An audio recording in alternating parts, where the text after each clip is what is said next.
Today we are returning into the wonderful world that is the Black Emanuelle franchise with Emmanuelle in Bangkok. Yes, this time she is going to Asia to discover the wonderful world of Thailand.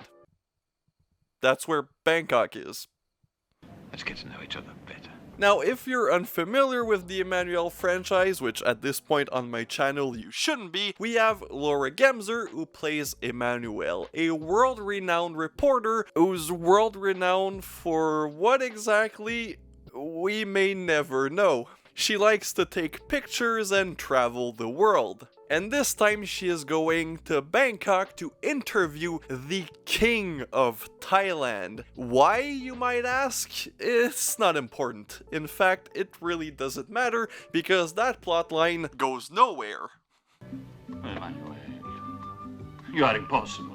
And you're a huge bore. And we start the film with Laura Gemser on a boat with Gabriele Tinti, who plays an Italian archaeologist who's also going to Thailand for an expedition. On the boat, they of course have sexual intercourse because this is an Emmanuelle film and I think they're contractually obligated to at least have one sex scene together.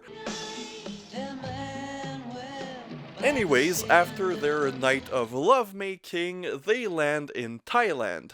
And there they will be separated for a little while Emmanuelle, of course, explores the city. There she meets a prince, the prince that is the son to the King of Thailand, who is played by Ivan Rashimov. Now you might have a question about why Ivan Rashimov is playing the son of a Thai king, because obviously he's white.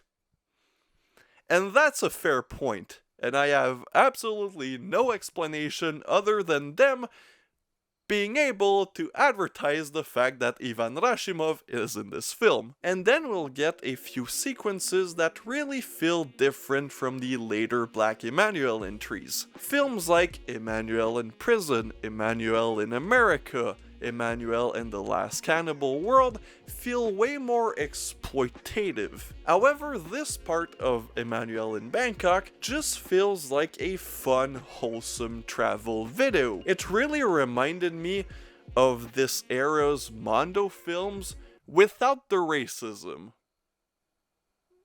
where we just see Laura Gemser with her camera clearly taking pictures for real of traditional activities of the Thai people, and also just walking around the city, seeing beautiful temples, by the way, and just seeing beautiful scenery. After a while, they talk about money, and Laura Gemser really wants to meet the king, but Ivan Rashimov is like, we'll talk about that later. Beforehand, you really need oriental relaxation, which as soon as he said that, I thought to myself, that means fucking. And then we get a scene where Emmanuelle is getting a massage, and I may or may not have texted my friends telling them that at this point in the film, I was bricked up. I will neither confirm nor deny any of these accusations. But god damn it, I don't care who you are, what your orientation is, nobody will not be bricked up at the sight of Laura Gemser naked. I will stand my ground on this one. This is the only political argument I'll ever do on this channel. At first they want to make love with me. In between the shots of Laura Gemser on vacation in Thailand, we get some ominous shots of a bald guy, which nothing is scarier than a bald man with a full set of hair. In between that, Gabriele Tinti comes back into the picture, and then they meet this American couple. And this American couple is wonderful. More specifically, their dubbing is god-awful. Never. That's what makes us different. We're both Republicans, too. And then eventually they go back to the prince and they smoke some sort of drug that really turns everyone on, and we get the obligated Emmanuelle orgy. And then Ivan Rashimov gets really spiritual and tells Laura Gemser that she has this ability to control her sexuality and what she gets pleasure from. This will return in a very awkward scene where Laura Gemser gets gang raped and she somehow enjoys it. That's when the film really gets more Joe D'Amato-esque. I have to change planes at Delhi. Oh, that's where I get off too. Speaking of which, that weird bald guy, the bald cunt with the full set of hair somehow, is a spy for the king, and he warns Laura Gemser after gang raping her that the king and their spy are planning something and that she should really get out of the country. And then I was like, no, Emmanuelle is a journalist. She'll go through the end to uncover the conspiracy behind the king of Thailand. Nope. She gets the fuck out of Dodge and then we move on to another country. Because why the fuck not? My man Joe D'Amato had 3 plane tickets, and he was gonna use them. We won't get to New Delhi for a while yet.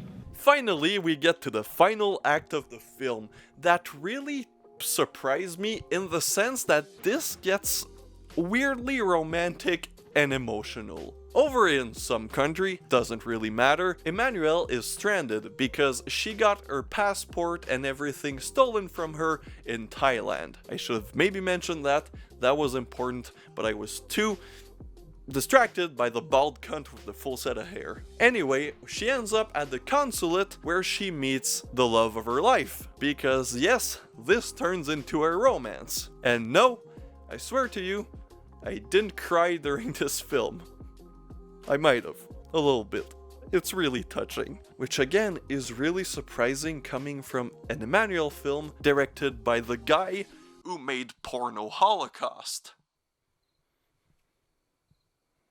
And at first I thought this was gonna be like every other time that Laura Gemser meets a woman that she really likes. It's just gonna be another excuse for blatant lesbianism. But no.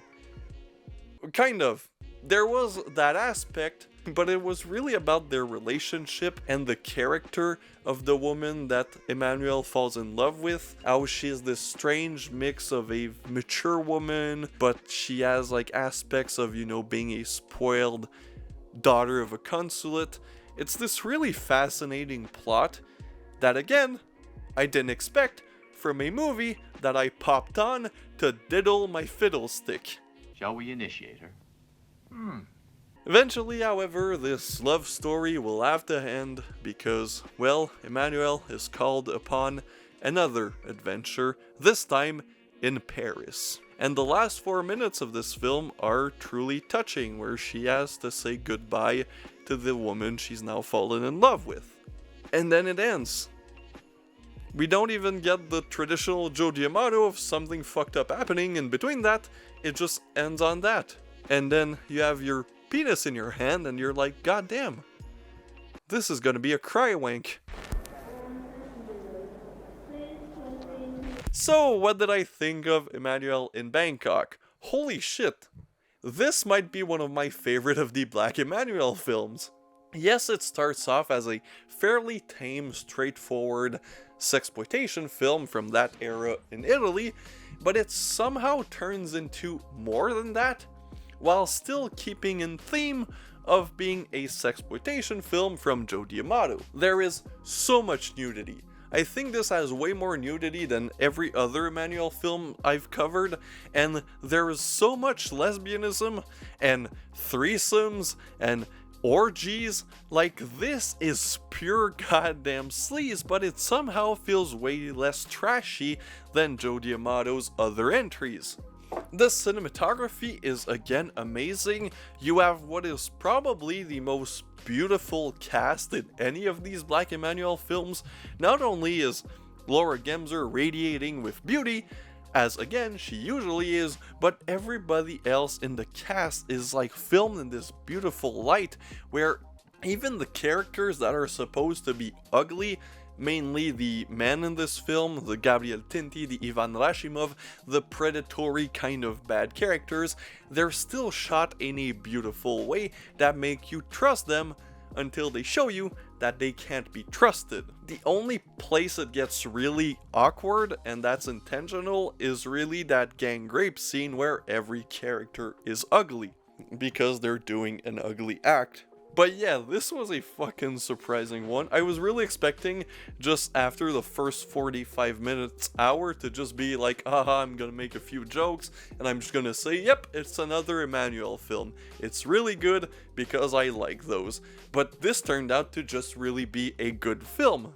Well, good film is subjective, I guess. A good Emmanuelle film. I really like this film. I don't usually give rating on this main channel, but this is a 9 out of 10 for me. This was splendid. Highly recommended. Yes, I finally did it. I wasted an hour on this video earlier, and I'm glad it's finally done. Thank you guys. Goodbye.